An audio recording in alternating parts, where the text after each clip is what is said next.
Hello, everyone, and welcome to Preemie Chats, a space where we connect, learn, and share stories about the world of prematurity. I'm Leah Whitehead. I'm the proud mom of a preemie. I'm also a former journalist, and I am so honored to have you join us here today. Preemie Chats is brought to you by the Canadian Premature Babies Foundation, also well known as CPBF. It is a parent-led charitable organization dedicated to supporting families, advocating for the needs of premature babies, and providing the latest information and resources to help parents and caregivers navigate this journey. So whether you are a parent, a healthcare professional, researcher, or someone interested in learning more about prematurity, you are in the right place and space. Together, we are building a supportive community where stories are shared, questions are answered, new evidence is explored, and most importantly, no one feels alone. Be sure to visit our website. There it is on the screen, canadianpreemies.org. There you will find helpful resources that are free to download and use, our latest projects, and a community of people who want to see our little babies thrive. Now, please, if you are watching live today, join the conversation. We have an amazing topic, and it is made all the richer by people participating. Let us know where you're watching from. Bring questions, bring comments, your own personal experience, and we'll try to address those during the program today. And if you're watching a recorded session, you can still connect with us via the website there on the screen. It is through the meaningful discussions that we have on these Fridays that we advance, practice, and grow together. So again, let us know where you're watching from. We'd love to hear from you. You probably know that May is a special month for CPBF because we get to give a tremendous platform to one of our biggest values, and that is skin to skin. In case you didn't know, International Kangaroo Care Day was on May 15th, so we are showcasing this incredible intervention for the entire month. Because, it may seem like it's just a few minutes a day, but it is truly an intervention that has lifelong impacts on our kids. I firmly believe this. I firmly believe that it had tremendous impact on my own baby's life and how she is doing now at 12 years old. So all that being said, all Canadian NICUs aren't recognizing the value behind this medical intervention. And we know this because we repeatedly hear from families from across the country who often go days and sometimes weeks pulling skin. CPBF is working hard alongside researchers, medical professionals, and parents to advocate for better care for our preemies, and that means prioritizing skin to skin. One of our champions from St. Boniface Hospital in Winnipeg, neonatal nurse Diane Schultz, created a video on standing transfers, empowering families to take the lead. I'm just going to play us a short clip. It's about 1.5 minutes to give you a taste of the video they created.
I just love that, just a snippet of what they created as a resource to help others. And the full video is about 20 minutes long, and you can access it on our website. Again, that's canadianpreemies.org.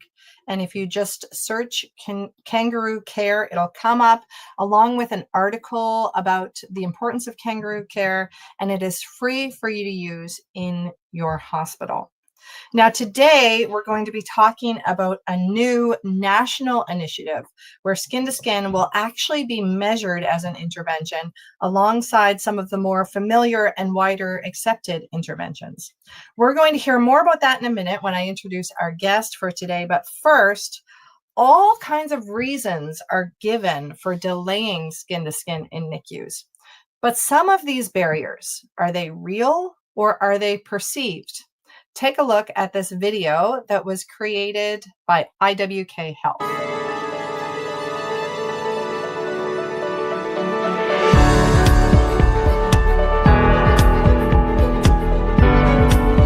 Hi, I'm Katie. Oh, sorry. And this is Lawson. It's the best. Sorry, the best because if I was home, this is what I would want to be doing.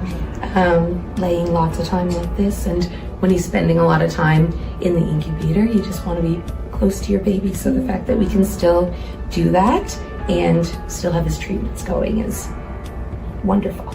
My name is Gail McCrae. I'm the clinical nurse specialist in the NICU at the IWK. There are so many benefits to skin contact. Babies don't actually see themselves as a separate entity from their mom or their birth parent until about 6 to 9 months of age. So Lawson very much still wants to be connected, physically connected to his mom right now. And in the NICU, there can be many real and perceived barriers to doing skin to skin. As Katie just showed you, being under phototherapy, it does not have to be one of those barriers. You very efficiently transferred him out of the incubator with your nurse's support. That was amazing, and Lawson looks like there's nowhere else he would rather be. Thank you.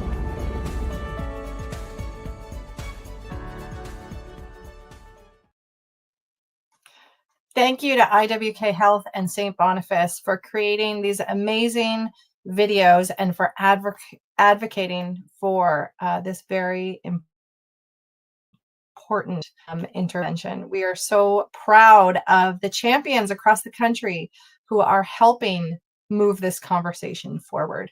Well, today we're going to hear about Canada's first ever family engagement group and their first priority, which, if you haven't guessed it, is of course skin to skin care. Dr. Jessica Duby is heading up the initiative alongside CPBF's own Fabiana Bacchini and world-renowned researcher, Dr. Marcia Campbell-Yo. Dr. Duby is going to walk us through the creation of this group, why it exists, and how you can become involved in this national movement. Jessica Duby is a neonatologist at the Montreal Children's Hospital, an associate professor in the Department of Pediatrics at McGill University. Her research and qualitative improvement work focus on how families and healthcare workers can collaborate to improve neonatal outcomes in research-poor and resource-rich settings. She's here to talk all things skin to skin. So please bring your questions, bring your comments and your experience. And thank you so much for joining me here today, Jessica. Thank you so much, Leah. And thank you everyone for joining us for this conversation. I will preface this by saying that, as always, we're having a bit of technical issues. So Leah is going to have to be the one to show the slides and advance the slides. So you may hear me occasionally be saying next slides. But I really hope in the comments, people can just introduce themselves, say where they are, and, you know, feel free to add in comments, questions. I really hope this remains an interactive show.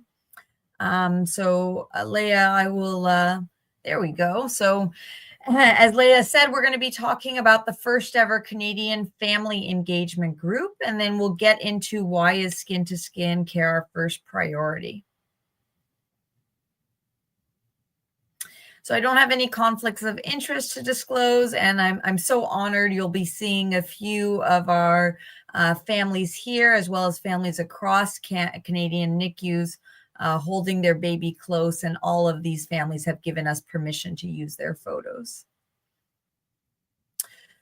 So in terms of what we're going to be talking about today, if I can be completely honest, I wish I could start with number 4, which I think is the most important, which is how that can you become involved in this new Canadian family engagement group. But I'm realizing probably before I bring you in, I'm going to have to give you a little bit of background information. The first thing we're going to have to do is add to the NICU acronym soup. So I'm sure everyone here knows all IVH, ROP, BPD. So now we're going to add in CNN and EPIC. Then we'll talk about the birth of the EPIC Family Engagement Group. And we'll go into why we decided skin to skin is our first priority. And then what I hope everyone will stay on for, because this is the most important part, is how can you, whether you're a family, a parent, a healthcare provider, how can you become involved? So we'll start with our alphabet soup. So CNN, which stands for the Canadian Neonatal Network, was started back in 1995 by a group of Canadian researchers that were really interested in making sure that research and quality improvement improves the care of babies in NICUs across Canada.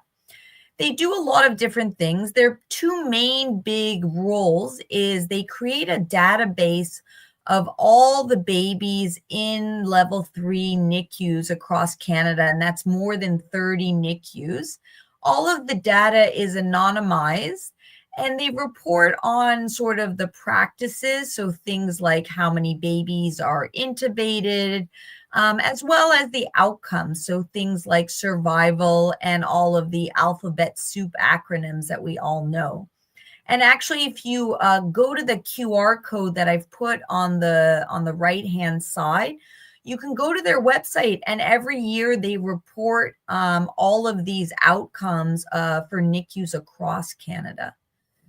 The other thing that, we'll go back. The other thing that CNN does is that they provide data and support to promote Canadian research and quality improvement projects. This is ongoing, but I've just put, for your example, sort of 2 of the most recent papers that have come out of CNN. So the first one, they've looked at babies across Canadian NICUs and looked at who got probiotics and who didn't, and how did that affect their outcomes. The one on the bottom looks at, again, NICUs across Canada and whether babies received either mother's milk, donor milk, or a mix of that type of milk, and how that affected their outcomes.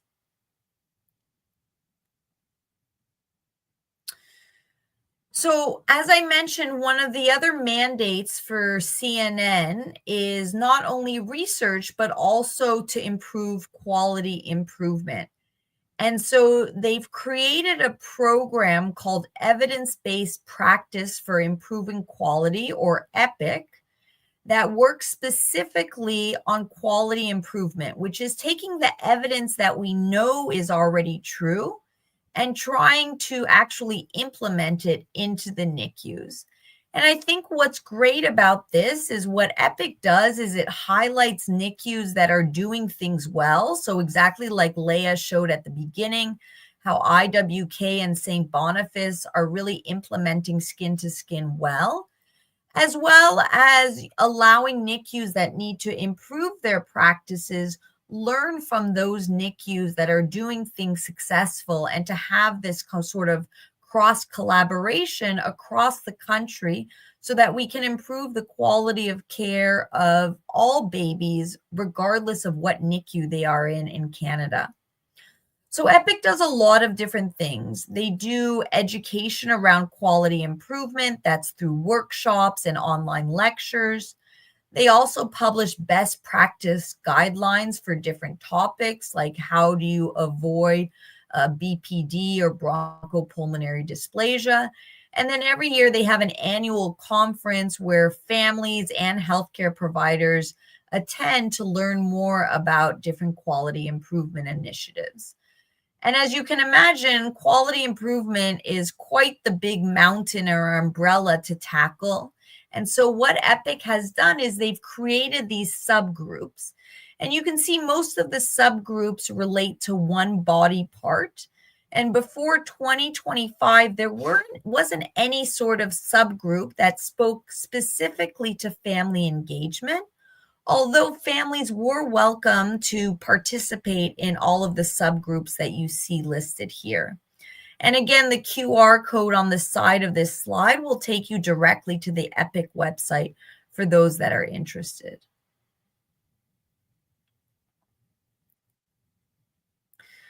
So I think very exciting, as we mentioned, in 2025, EPIC realized that it's time to have another subgroup, which is the family engagement subgroup.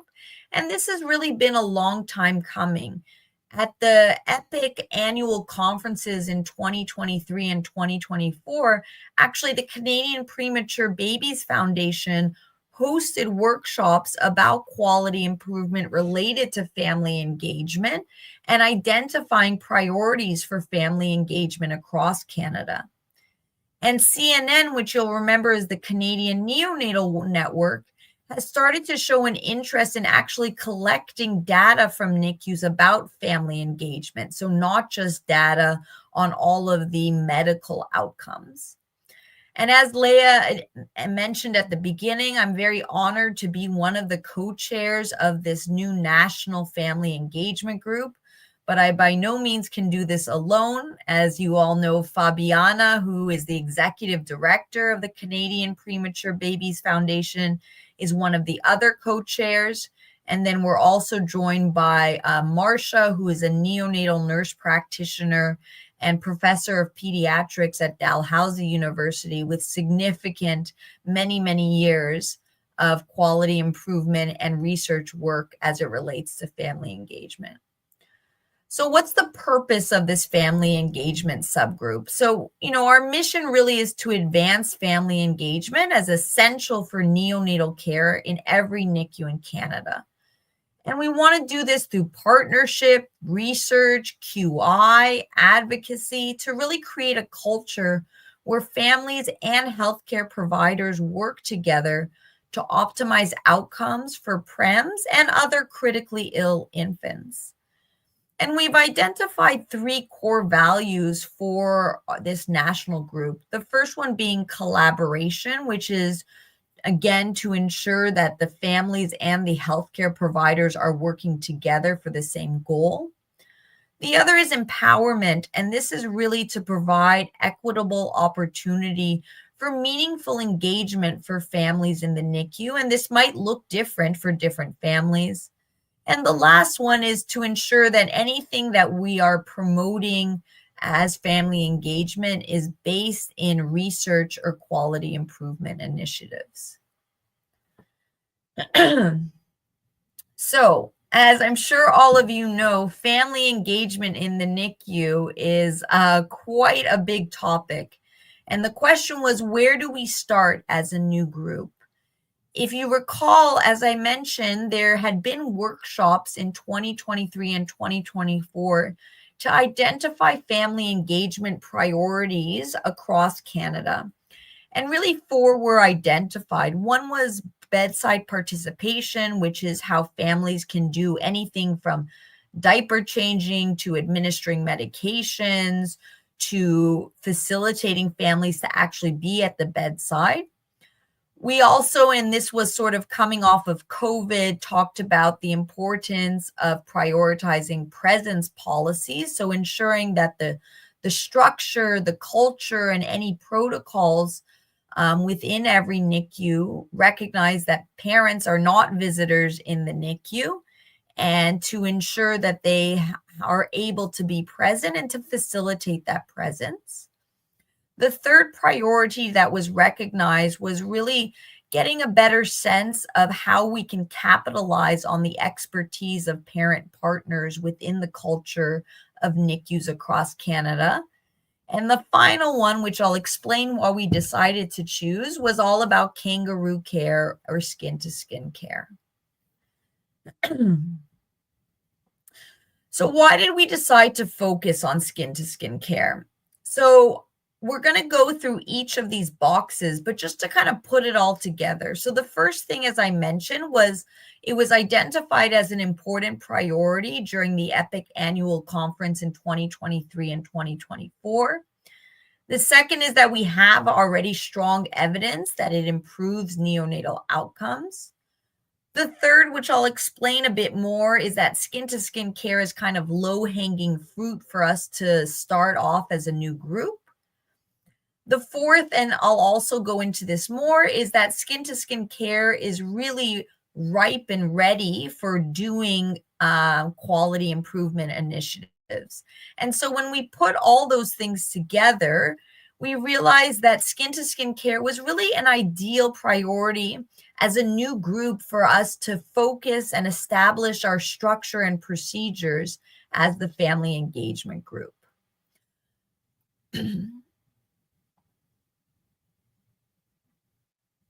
So I want to just highlight, and this is probably preaching to the choir, but that second box, which is that we already have a lot of evidence about the importance of skin-to-skin care and how it can improve neonatal outcomes. We know that, skin-to-skin care was probably the first taste of family engagement that came out of the country of Colombia back in 1980s, when they were using it because they didn't have enough incubators or enough staff. And so they wanted a way to be able to try to save premature babies by keeping them warm against mother's skin. But since then, there's been mounds of research showing that in certain settings, skin-to-skin care can increase survival, weight gain, help mothers have increased production and increased rates of breastfeeding at discharge. We know that skin-to-skin care can decrease the morbidity, so those alphabet soup we've talked about in terms of NEC, BPD, ROP. It decreases the length of stay that the baby has to stay in the hospital. And although initially the thought of doing skin-to-skin care with a fragile baby can often increase a parent's stress, over time there is data showing that skin-to-skin care does decrease parent stress. What I will add, though, is a lot of these studies come from low and middle income countries, and they're more about sort of the moderate to late preterm. So there's not a lot of these little tiny 23-weekers, which is actually what you can see here in the picture with this mom holding her little 23-weeker for the first time.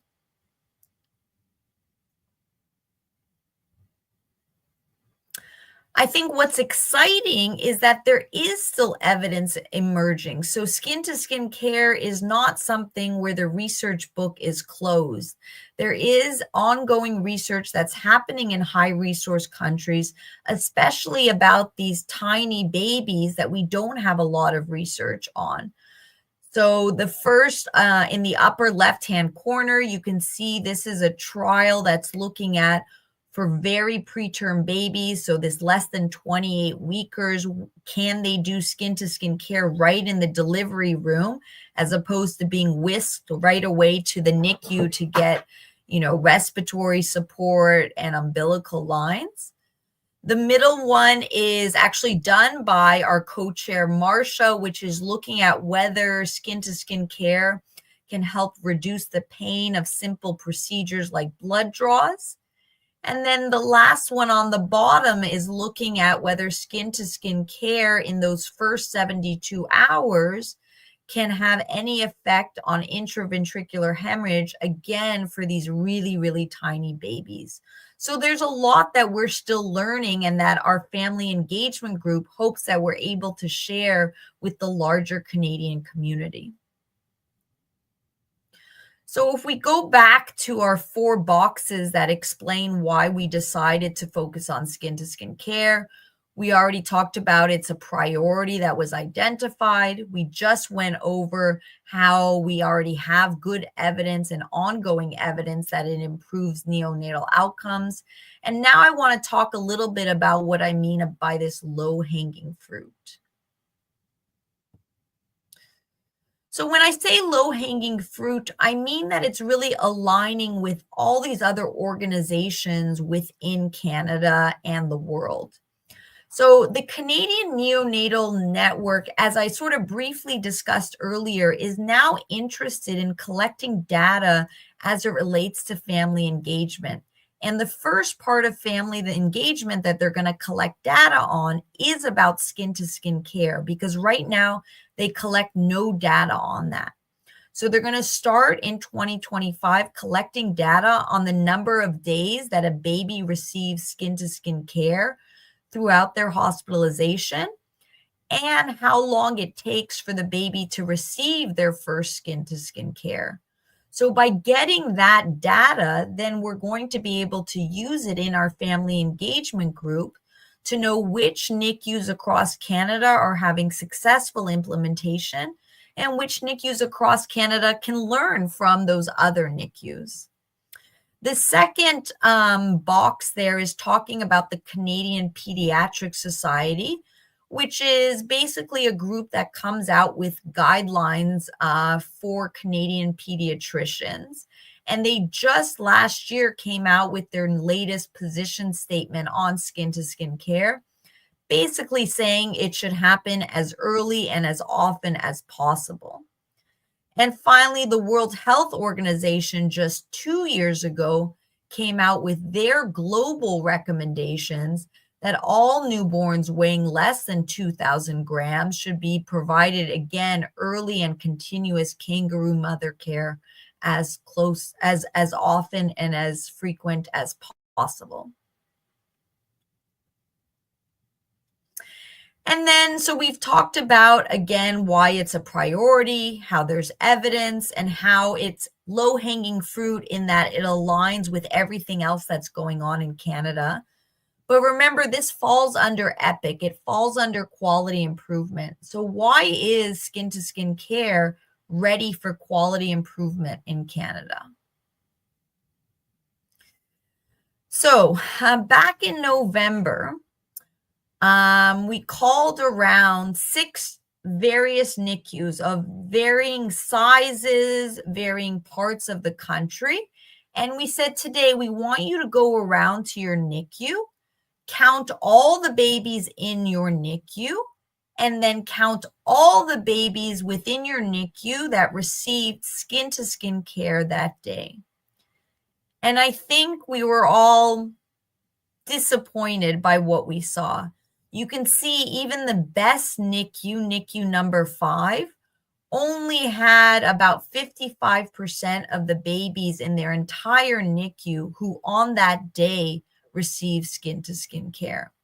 And I want to take a moment and, I know this is recorded and I'm probably going to be chastised by my own NICU, but I want to highlight that my NICU is actually NICU number 3. So the Montreal Children's Hospital on that day barely had more than 30% of our babies that were being held in skin-to-skin care.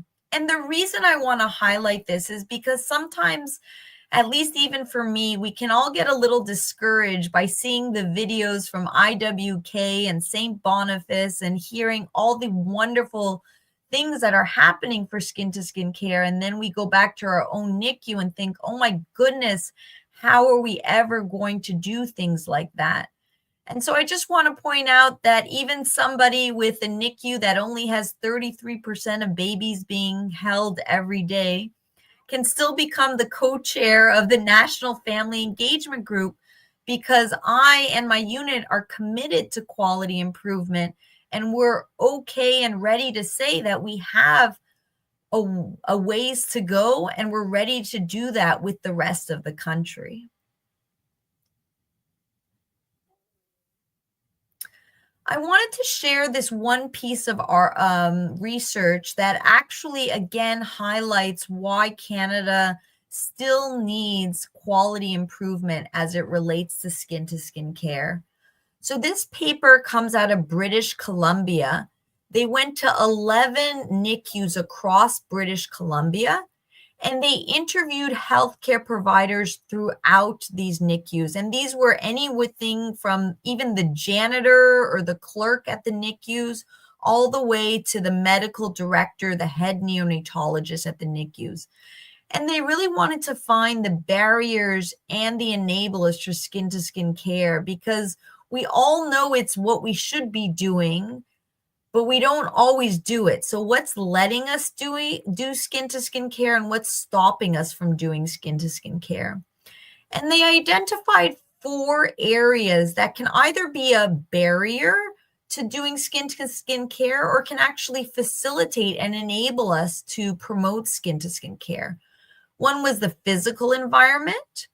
One was about the healthcare provider beliefs about skin care. The third was about practice variation. And the fourth is about parental presence.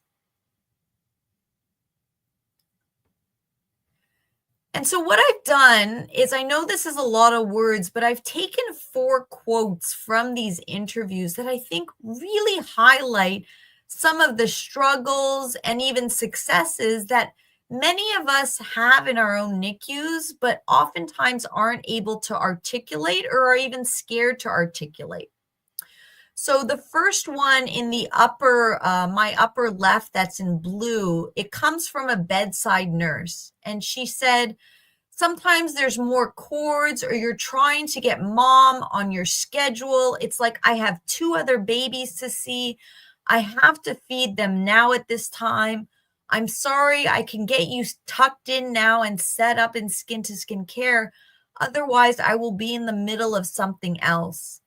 So what this nurse is describing is what I think we've all know, that there is a healthcare worker shortage across many NICUs in Canada. And so there's one nurse trying to take care of multiple babies, and to help this mother get into skin care is a sort of a juggling act in finding the right time so that she also can care for her other babies. And then if we look at the top one in the yellow, this is from a nurse manager who said, I think it has to be a team effort. So when you're on rounds, that should be a question that's asked every single day. Have we done skin care? Where are we at? Are the parents even aware of kangaroo care? And so again, there are many NICUs that do this very well, but there are other NICUs where they're rushed for rounds for one reason or another. They have admissions coming in, transports coming in, or a very sick baby, and they're very focused on the medical, and they sometimes miss asking this question every day. The next one, again, on the bottom yellow, comes from a nurse. This is a nurse educator. She wrote, the other distinction we don't make very well enough here, and you can see it in our flow sheets, is that it's not even really clear the difference between skin care versus holding and cuddling, which I will just give a little sort of side note, has not shown to have the exact same benefits as skin care. So the nurse educator said, we can't record if somebody's embracing a philosophy if we don't record it, because that's a philosophical difference, right? So this goes back to just even having the data, and why we're going to be so grateful for Canadian Neonatal Network, the CNN, that's going to start helping the NICUs even collect the data to know what is it that each NICU is doing. And then the bottom one actually comes from a clerk or a secretary in a NICU. And she wrote, we didn't actually have enough chairs, so for all the parents to sit and do kangaroo care. So we had to run up to the maternity ward and bring stuff down. It was embarrassing. So I think each of us, maybe each of these quotes don't speak to each of us, but I think there's probably at least one quote that each of us can relate to as healthcare providers or families in our NICU. All right, so we've been waiting all along for this. This is the part I'm most excited about, which is how can you, whether you're a family member or a healthcare provider, how can you get involved in epic family engagement? I think I put it as option one, but I also would say it's probably step one is to learn how to do quality improvement, because quality improvement, just like research, is a skill itself. What's really nice is that Epic, the main organization, offers workshops that are about 4 to 6 hours. Some are online, some are in person, and they actually teach you how to go through the quality improvement process. So, how to identify the problems, select your team, brainstorm causes, choose a priority, map the process, identify indicators, explain your aim, engage partners, implement change, and then share that knowledge.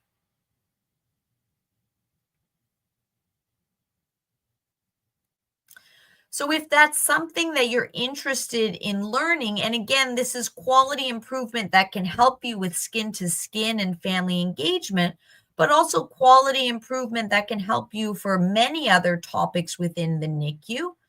You yourself can actually organize an epic workshop for your NICU, or you can attend one that's already organized. So if you go to the website on the bottom, which I've also given you a QR code, it tells you how to put in a request if you want there to be an epic workshop that's done specifically at your NICU, as well as all of the upcoming workshops. So you can see, I think the one that would probably be most relevant is the one that's July 22nd, which is hosting an English virtual workshop, 4 to 6 hours, that will actually let you learn how to do the EPIC process and be involved in quality improvement.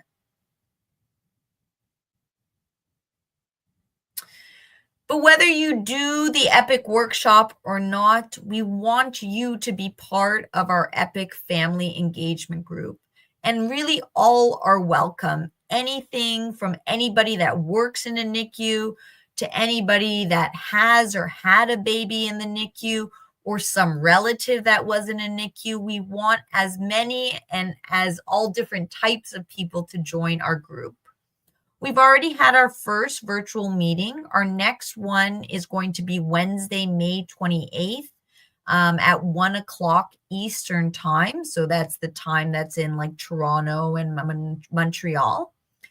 And if this is something that you're interested in joining the group, even if you're not available on May 28th, what I would recommend is that you email our group coordinator, who is Sophie. And if you can say that you're interested in joining the family engagement group, give your name, obviously your email address, who you are, and what NICU you're affiliated with. And then just for your reference, I've also put down my email as well as the email of our 2 other co-chairs.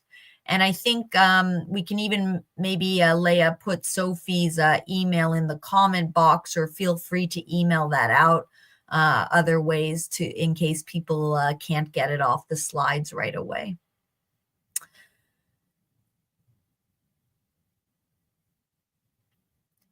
So we can go to that last slide. And, you know, I'm really hoping that we can have some good discussion and questions from here. I think my last family engagement talk, I also had, or my last Preemie chat, I also had a Dr. Seuss quote, but I'm in love with him. My 3-year-old son is in love with him. And I think this quote really speaks to the idea of family engagement, which is, you know, kind of a new and hot topic in the NICU world. So think left and think right, and think low and think high. Oh, the things you can think up if only you try. So thank you so much for listening to my talk, and I'm really excited to get into a discussion with everyone.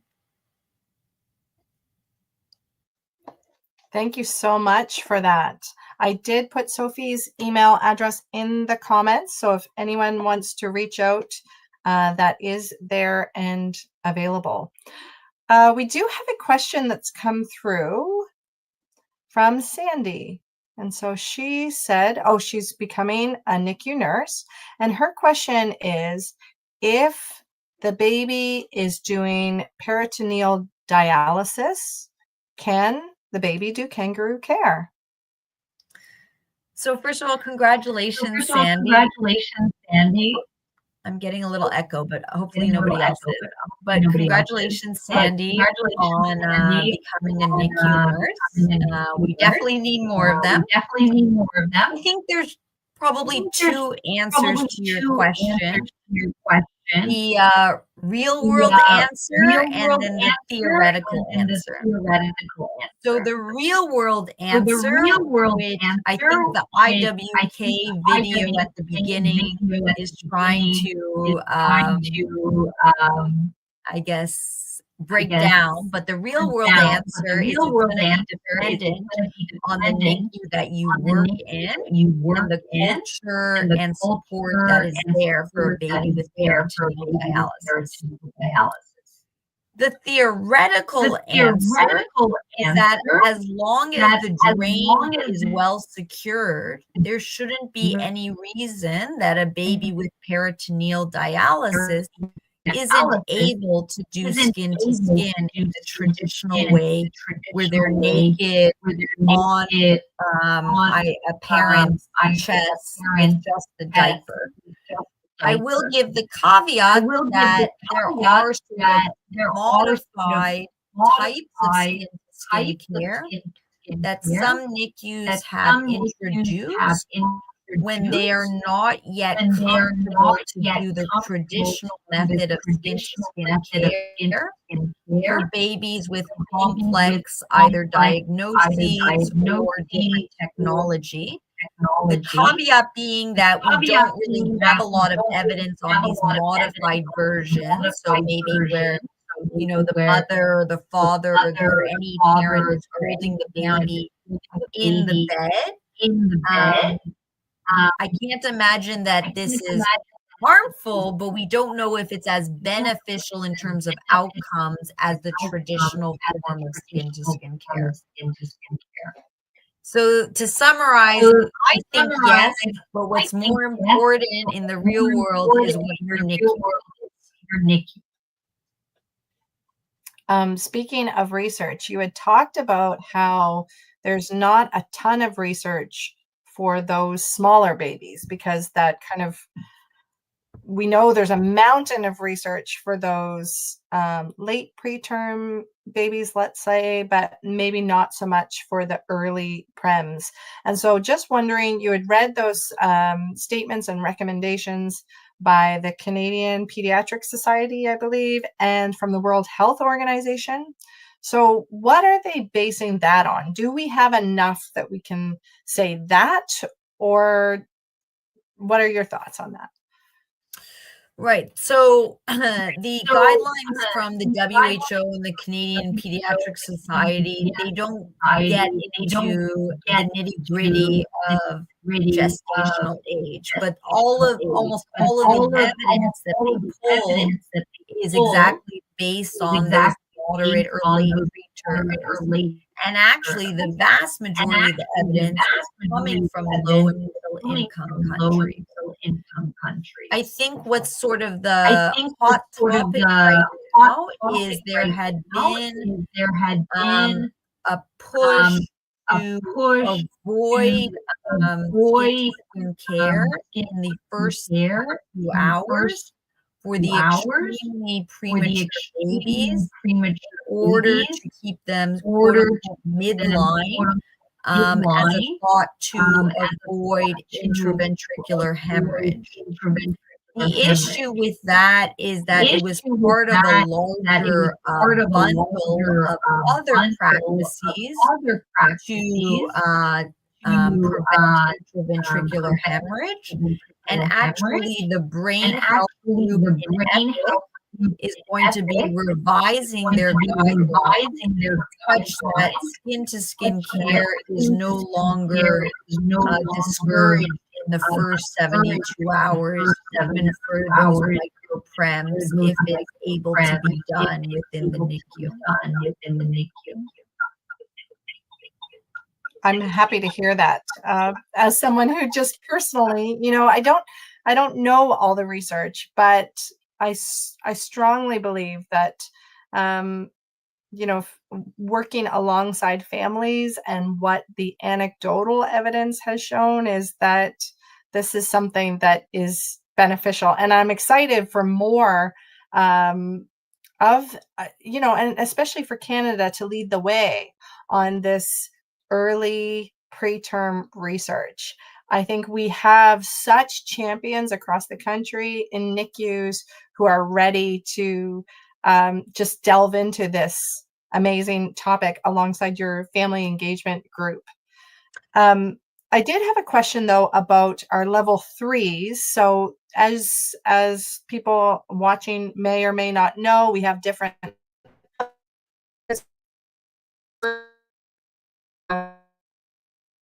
and then you have level 2, and you have what they would call medical nurseries, or I don't know what the exact terms of the other ones, but I often hear from families that when they are discharged from a level 3 NICU to a different level, that often skin to skin or the family participation isn't as prioritized as it was in the level 3s. And do you have kind of a thought on that, or even is that something the family engagement group is going to be exploring?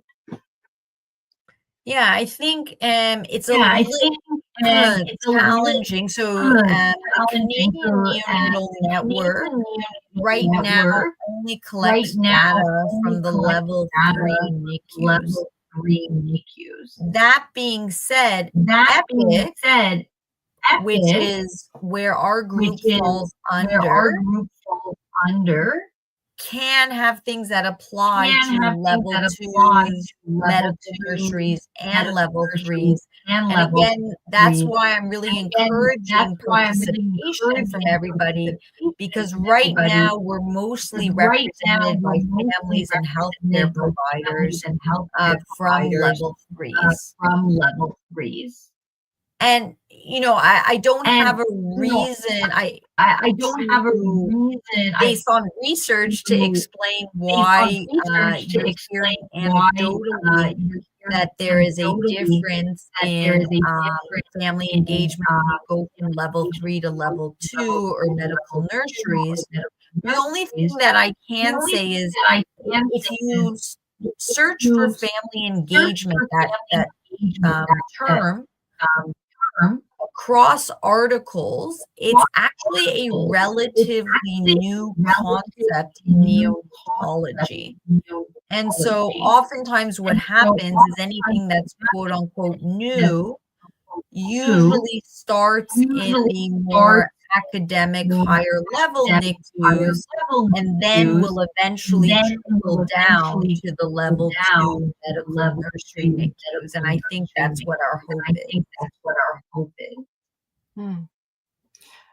I did, one of your comments was on asking about skin to skin and asking, I think it might have been a quote, and it just sparked a question in me. Yes, that I know that a lot of NICUs perhaps struggle with that question of to ask or not to ask because of putting pressure on families. And so what advice do you have? Is this something that should be asked on rounds daily? Is it the rhythm of asking and educating and encouraging families to do skin to skin?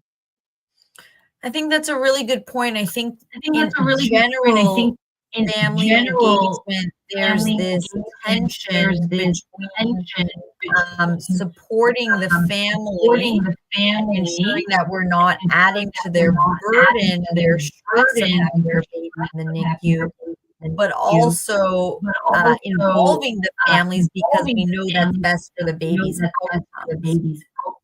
What I would say is that, especially for many premature babies, we have the opportunity to do a consult on the mother. We talk to the mother before she actually gives birth.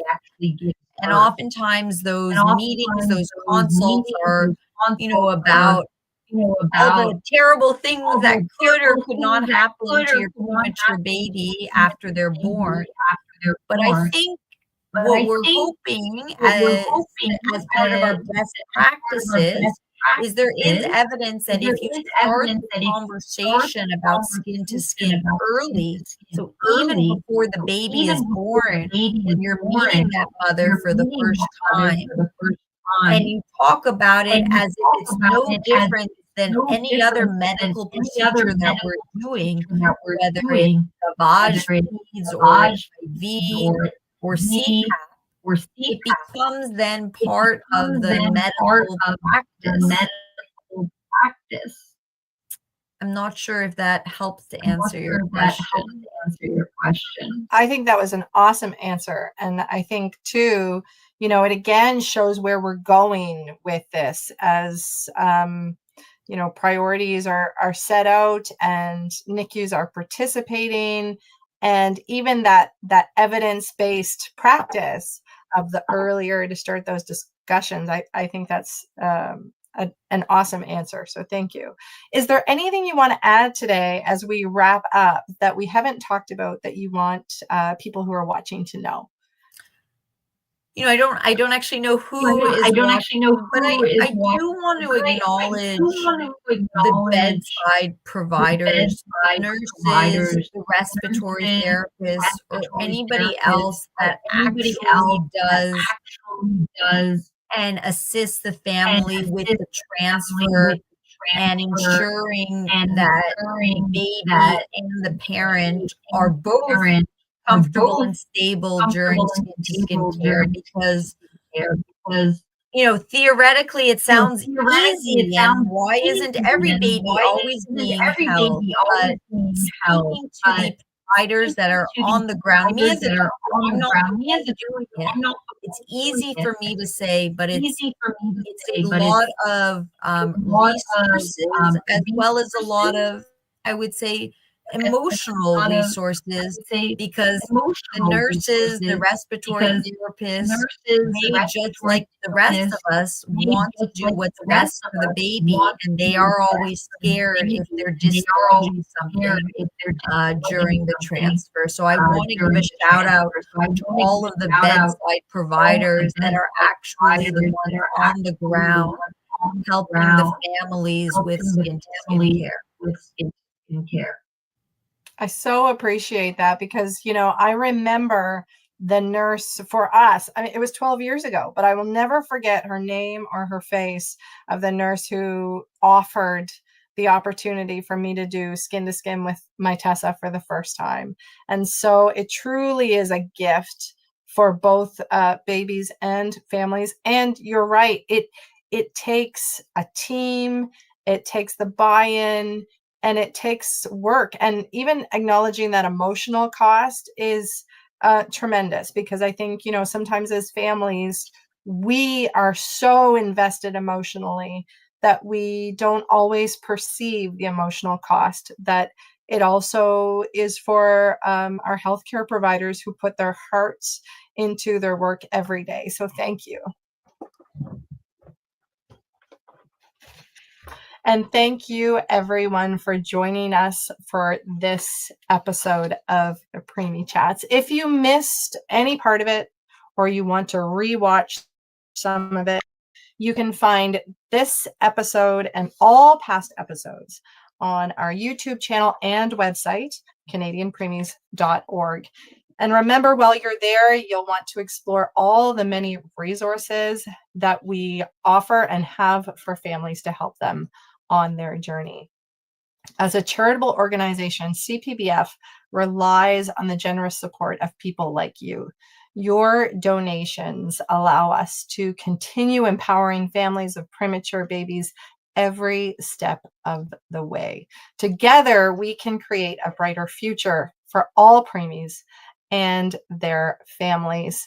And again, we want to turn our minds to November, where we're going to have our amazing first gala, Little Lights, Big Hearts. You can go to our website to learn more about that. But the most important thing you have to remember is that it'll bring together families, individuals, businesses, advocates, community leaders, healthcare professionals, and philanthropists for an evening of connection and giving.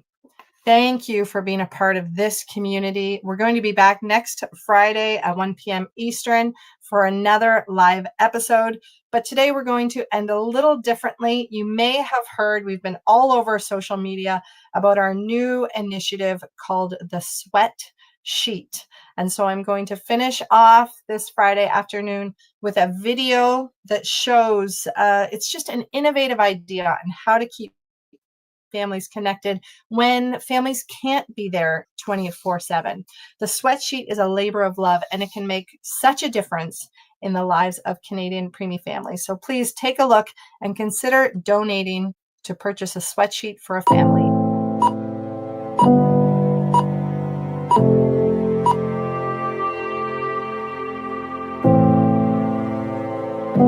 I was expecting my baby to be next to me, but she wasn't there.